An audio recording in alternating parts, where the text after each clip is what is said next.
Assalamualaikum warahmatullahi wabarakatuh. Perkenalkan, nama saya Titi Surya Maharianti, Ketua Tim Penelitian dari Analisis Nilai Tambah dan Strategi Pengembangan Agroindustri Pengolahan Cabai Rawit, dengan anggota yaitu Ahmad Dedi Siantori. Penelitian kami pada kali ini adalah pendanaan dari HIMA atau Hibah Institusi Unisma tahun anggaran 2021-2022. Oke, ada beberapa yang akan kami paparkan pada presentasi kali ini, yaitu sebentar, mulai dari kenapa kami melakukan penelitian ini, latar belakang dari penelitian, kemudian metode penelitian, hasil dan pembahasan, simpulan saran, serta dokumentasi. Latar belakang dari penelitian, cabai rawit ini adalah komoditas strategis yang memiliki nilai ekonomi yang tinggi, kemudian juga relatif permintaan per kapitanya adalah stabil karena digunakan sebagai penyedap makanan dan dominan kuliner masyarakat Indonesia menyukai cita rasa yang pedas. Kemudian dari hal tersebut tentunya akan menjadi sebuah peluang usaha bagi agroindustri pengolahan cabai.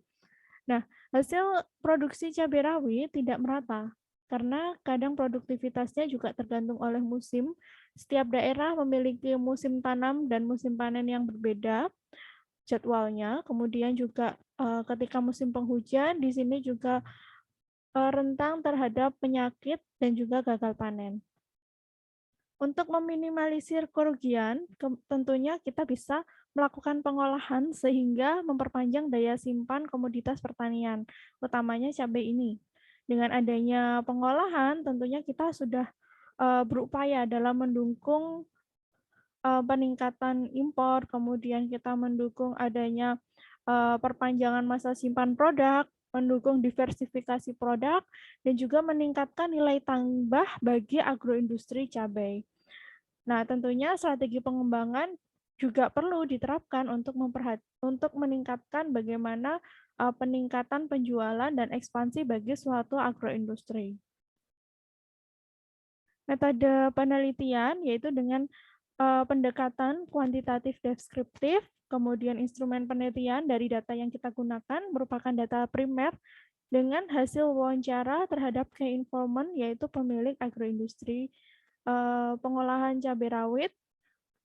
Kemudian hasil analisis tersebut, hasil wawancara tersebut akan dianalisis dengan menggunakan metode Hayami. Kemudian hasil yang kami peroleh dari adanya penelitian ini, kami memfokuskan pada agroindustri Silvana Food atau KM Silvana Food. Nah, ini adalah Ibu Silvana sebagai owner dari Silvana Food. Sejarah dari Silvana Food sendiri ini dimulai pada tahun 2015, yang mana pada saat itu dimulai usaha dengan aneka kue kering dan juga catering. Tetapi seiring berjalannya waktu ternyata semakin banyak pesaing dan ketika ada kegiatan show atau pameran UKM, pameran produk seperti itu, banyak produk yang sejenis atau produk yang sama sehingga Ibu Silvana ini berpikir ulang kira-kira apa ya yang bisa dikembangkan produk usaha yang baru yang menunjukkan ciri khas Lamongan dan juga belum pernah ada sebelumnya. Nah, sehingga dari situ beliau melakukan trial error dan pada tahun 2018 berhasil menciptakan sambal boran kemasan. Nah, untuk sambal boran sendiri ini merupakan salah satu makanan khas Lamongan, yaitu nasi boranan, tetapi biasanya hanya disajikan dalam bentuk langsung atau siap makan. Nah, di sini juga belum pernah ada sambal boran dalam bentuk kemasan. Nah, sehingga dengan diciptakannya sambal boran kemasan ini tentunya dapat mengobati rasa rindu warga yang berada di luar Lamongan akan nasi boranan. Seperti itu.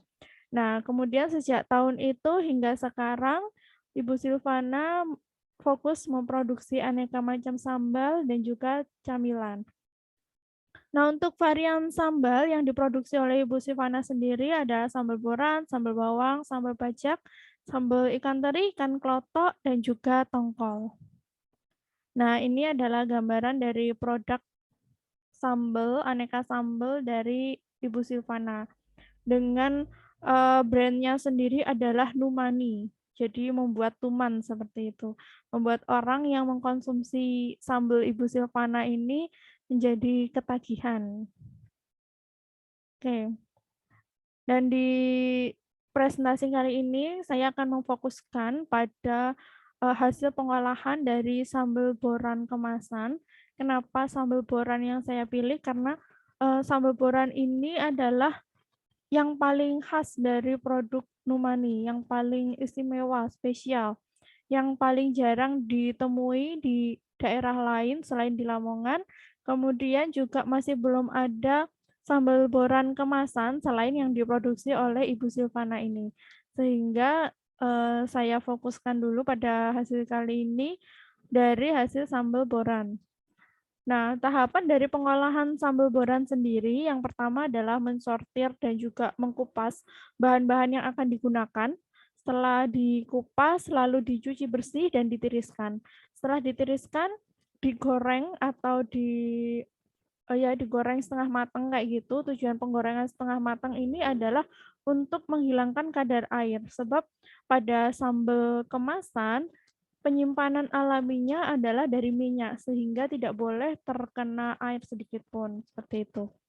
Nah, kemudian dihaluskan dengan cara memblender dengan minyak goreng. Jadi di blender dengan minyak goreng, lalu digongso bahan-bahan yang telah halus selama 3-4 jam. Nah, jika penggongsoan atau penumisannya ini secara manual, maka akan lebih baik jika ditumis selama 4 jam. Semakin lama menumisnya, maka daya tahannya juga semakin lama. Tetapi untuk Ibu Silvana sendiri, kebetulan sekarang sudah memiliki mesin untuk menumis, jadi dengan mesin pembuatan sambal tersebut, penggongsoan juga lebih cepat, 3 jam itu sudah matang sempurna dan memiliki daya tahan yang lama. Nah, setelah ditumis itu, pada saat ditumis ditambahkan gula, garam, dan juga penyedap rasa. Lalu lakukan koreksi rasa ya. Jadi dicek terlebih dahulu rasanya kira-kira apakah sudah pas atau belum. Nah, jika sudah cukup, maka kompor dapat dimatikan. Tetapi setelah matang tersebut, sambalnya tidak bisa langsung dimasukkan ke dalam botol karena masih sangat panas, jadi harus didinginkan terlebih dahulu. Nah, untuk pendinginannya sendiri ini bisa dilakukan 10-12 jam seperti itu. Nah, setelah 10-12 jam maka sudah bisa dimasukkan ke dalam botol. Kemudian dipasang kemasan stikernya, stiker kemasan, dan juga disegel, dilakukan penyegelan pada produk. Jadi di sini ada gambar dari sambalnya ya. Sambal boran yang sudah disegel. Oke, lalu untuk analisis nilai tambahnya sendiri, karena cabai rawit ini merupakan komoditas yang fluktuatif, maka saya mencoba merekayasa, melakukan simulasi bagaimana sih nilai tambah yang dihasilkan pada berbagai tingkat harga dengan harga jualnya konstan. Untuk harga jualnya sendiri per kemasan adalah Rp25.000. Cukup murah ya, teman-teman. Jadi 25.000 ini harga jualnya, kemudian ketika terjadi kenaikan harga cabai, kira-kira apakah ada perubahan pada nilai tambah dan berapa banyak nilai tambah yang akan diperoleh oleh industri? Nah, itu yang akan saya analisis kali ini. Dari hasil simulasi 1, jadi untuk simulasi 1 ini harga cabai rawitnya dan cabai merahnya normal. Untuk harga normalnya sendiri di daerah Lamongan atau harga terendahnya adalah Rp25.000 untuk cabai rawit dan juga cabai merah Rp20.000. Dengan harga tersebut, Nilai tambah yang diperoleh dari pengolahan menjadi sambal boran kemasan adalah 389.400 atau sebanyak 50%, dengan keuntungan perusahaan sebesar 47%.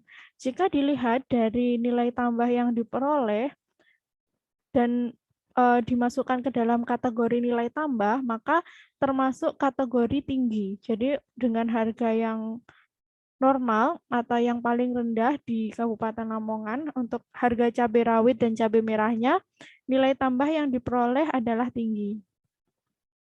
Kemudian pada simulasi kedua, harga cabai rawitnya sedang atau naik sedikit dan harga cabai merahnya normal. Jadi yang mengalami kenaikan adalah harga cabai rawit menjadi 60.000 dan harga cabai merah konstan atau tidak ikut naik.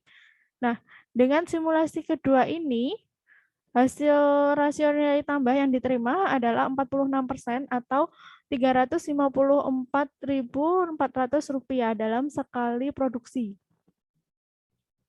Nah, dari sini keuntungan perusahaan adalah 44% dan nilai tambahnya masih tergolong tinggi karena di atas 40% ya. Kemudian pada simulasi ketiga, harga cabai rawit tertinggi dan juga harga cabai merah normal. Cabai merahnya tidak mengalami perubahan harga dan juga harga cabai rawit tertingginya di kisaran 120.000. Pada harga cabai rawit 120.000, ternyata nilai tambah yang diterima ini turun menjadi 38% atau 294.400 rupiah. Nah, jadi ini akhirnya nilai tambahnya berada kurang dari 40%. At least ini masuk pada kategori sedang dengan keuntungan perusahaan adalah 39%. Jadi masih mendapatkan keuntungan di sini, meskipun keuntungannya semakin turun. Kemudian pada simulasi keempat, kenaikan harga cabai rawit juga diikuti dengan kenaikan harga dari cabai merah. Jadi harga cabai rawitnya tadi naik jadi 60 seperti simulasi kedua, tapi di sini bedanya cabai merahnya ikut naik menjadi 50 dari yang sebelumnya tadi adalah 20.000. Nah, pada simulasi ini nilai tambah yang diterima adalah Rp264.400 atau 34%. Jadi semakin turun lagi. Yang masuk kategori nilai tambahnya sedang dan juga keuntungan perusahaan 34%. Masih ada keuntungan ya ini 32% ini keuntungannya. Nah, kemudian pada simulasi kelima, harga cabai rawitnya itu tinggi, harga cabai merahnya tinggi. Jadi antara kedua cabai ini yang digunakan, cabai rawit dan cabai merah, itu harganya sama-sama naik. Yang harga cabai rawitnya naik menjadi Rp120.000 dan harga cabai merahnya naik menjadi Rp112.000. Nah, dengan adanya kenaikan kedua harga cabai ini sebagai bahan baku, ternyata nilai tambahnya hanya 18.400 yang diterima dalam satu kali produksi dengan harga jual tetap atau konstan 25.000. Nah, nilai tambahnya jadi 2%. Nah, ini tentunya kurang dari 15%, maka nilai tambahnya itu tergolong rendah. Tetapi meskipun masih ada nilai tambah yang diterima, di sini nilai tambah juga digunakan untuk imbalan tenaga kerja. Maka dari adanya pengolahan tersebut, perusahaan tetap tidak mendapatkan keuntungan atau rugi dengan keuntungan minus atau negatif min 3%. Jadi bisa kita ketahui atau lebih gampangnya kita bandingkan di sini, tingkat keuntungannya yang awalnya 45% menjadi 41 sehingga pada simulasi terakhir keuntungannya negatif. Dan nilai tambahnya pun juga semakin menurun, yang awalnya masih kategori tinggi, kemudian kategori sedang, dan ini kategori rendah. Nah, dari sini ketika mengalami kenaikan harga, otomatis kan sebagai produsen mau nggak mau juga harus meningkatkan harga jualnya karena bahan bakunya naik. Nah, tetapi ketika produsen itu akan menaikkan harga jual, akan menjadi dilema nantinya. Bagaimana ya ketika harganya naik, apakah permintaannya tetap? Biasanya ketika harga naik, permintaannya akan turun seperti hukum permintaan. Nah, akhirnya kan juga kalau permintaannya turun, sama aja juga rugi kayak gitu. Karena nggak ada yang beli. Nah, simpulannya dari hasil analisis tersebut diketahui bahwa pada tingkat harga cabai normal, nilai yang dihasilkan tinggi, namun ketika terjadi kenaikan harga cabai yang tidak diimbangi dengan kenaikan harga jual komoditas yang dihasilkan atau produk yang dihasilkan, maka nilai tambah yang dihasilkan akan semakin turun. Sehingga untuk mengantisipasi tingginya lonjakan harga bahan baku tersebut, yaitu dari sini adalah cabai, dan meningkatkan keberlanjutan usaha produsen, kami dari tim peneliti merekomendasikan kepada agroindustri dengan komoditas strategis, yang di sini adalah cabai rawit, itu harus bermitra dengan petani cabai. Dengan sistem kemitraan tersebut, tentunya nanti akan ada hubungan mutualisme, hubungan timbal balik yang saling memberikan keuntungan bagi kedua belah pihak.